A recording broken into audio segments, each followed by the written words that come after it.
Imagine you've just had a piece of very raw meat for whatever survival reason I can't even begin to understand. And a few days later, you start to experience a fever, muscle aches, and skin rash. Sometime after that, your lymph nodes are very swollen and not getting any better. Or your eyes hurt, along with your vision seeing floaters or getting blurry for some unknown reason. If your immune system is really low, you might even experience bouts of confusion, poor coordination, even seizures. Think of the diseases that these symptoms might correspond with. Got your answer? Any idea of what we're talking about today?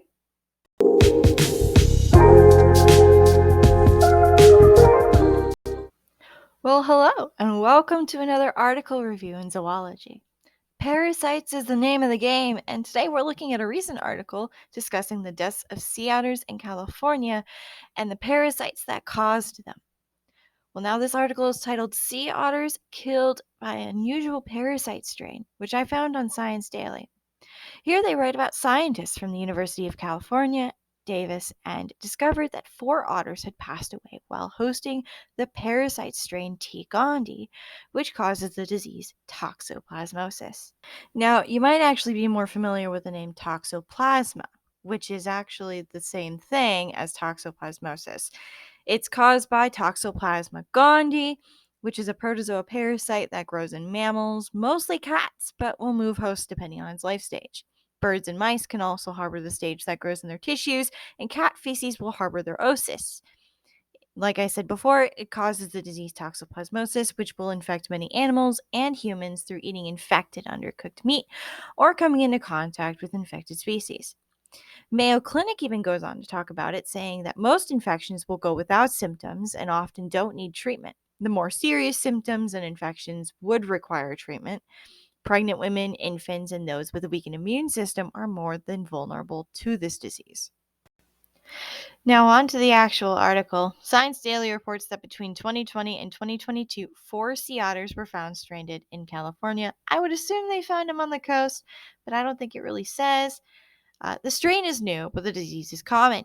All of them had severe inflammation in their body fat, a condition they call steatitis, which is actually the severe end of it, is very unusual finding with sea otters that have toxoplasmosis. And they go on to say microscopic examinations of the tissues confirm that toxoplasma as the cause of death for all 4 otters. High numbers of the parasites were observed throughout each body except the brain, which is actually one of the major organs affected in sea otters with fatal toxoplasmosis. DNA testing identified as a rare strain of Toxoplasma called COUG in all 4 cases. Now, this strain was first found in 1995 in mountain lions over in Canada during surveillance in a nearby outbreak among humans. But this particular strain wasn't actually reported, and the detection of this particular strain in sea otters they're finding concerning, given the health and recovery for this threatened species. Now, going to the source itself, Science Daily is actually reporting on a Frontiers article. The article itself actually goes into more detail that the 3 of the 4 infected otters were stranded within 26 kilometers of each other, and that all 4 of them died during periods of increased rainfall. And I'm not quite sure if the rainfall has much to do with their infection. Editor Gabby here, and you actually can see why the scientists believe that the rainfall had something to do with the infections of the otters. Science Daily even addresses this as well, and they say that the rainfall would have exposed the otters to the eggs of the Toxoplasma, which would have either exasperated or caused the infection in the first place. But it could have stressed them out even more, maybe have prolonged their health issues.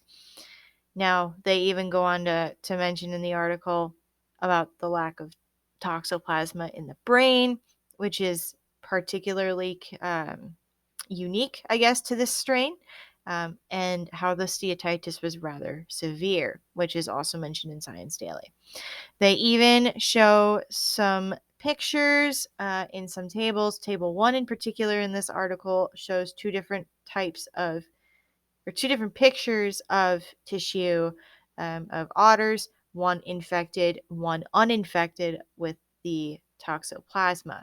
And the difference is rather striking if you look at the pictures. The article even goes on to mention that one of their authors has never seen this strain in otters before. And I think in particular, they're really more concerned less about the otters and more about if this particular disease can make it into humans. Because it seems to have a rather severe effect on otters, although I don't believe they have too much evidence to say that it could. The fact that it was previously found in Canadian mountain lions and is now moved into otters, at least this particular strain, is somewhat concerning, especially that since it's able to travel in between different species of animals, although the disease itself is able to do that. Overall, their conclusion in this Frontier article is that their findings reveal a novel and concerning lesion pattern for southern sea otters with systemic toxoplasmosis that appears to be associated with an atypical, not normal, T. gondii strain. And with this particular combination of host pathogen and environmental factors, contributing to this newly recognized manifestation of systemic toxoplasmosis in sea otters is unknown. Now, on to my own thoughts with this article. Looking at the life cycle of Toxoplasma itself, it reminds me a lot of other diseases such as Clonorchis, which causes serious problems in the liver, or schistosomiasis, which can cause problems in the human body if the immune system is poor or is left untreated. However, these parasites are flukes, not protozoans. And they use their hosts for long periods of time as long as they go unnoticed and untreated. The CDC has even cited that Clonorchis parasite can live up to 30 years if completely left untreated. Of course, with that, you also have to wonder how long did these otters have that disease? Is it actually a long-lasting disease, or does it kill its host? I have no idea. I haven't dug that deep into the disease itself, but from what I'm guessing, they probably didn't have it for all that long because, as far as I know, those otters were relatively young. So to think that this disease would live that long in those otters, it doesn't seem very likely, and it doesn't seem that that disease has those particular characteristics to go with them. This particular parasite seems to have these scientists perplexed, as it's seeming to be a different strain than your typical T. gondii, but also has the capability to cause serious inflammation within the bodies, but leaving the brain alone, leaving these otters stranded simply by inflaming their muscles and not anything else. Now, the scientists believe that this strain could be problematic in the future along the California coast. Melissa Miller of California Department of Fish and Wildlife states to Science Daily that they encourage others to take extra precautions if they observed inflamed systemic fat deposits in sea otters or other marine wildlife. Overall, I do think that there is reasonable concern with this particular disease, but nothing too concerning right now. Since this particular strain hasn't reached humans yet, I'm not super concerned. But if you are concerned that you may have come into contact with this or that you may have a family pet, such as a cat, who that may particularly have this disease, don't be afraid to get yourself tested, or to find a doctor who is willing to help you out with that. Yeah. Well, I will see you guys in the next video. Be sure to like, comment, subscribe, give me some criticism. I'm always looking for advice on formatting and stuff, so don't be afraid to do that. I'll see you guys in the next video.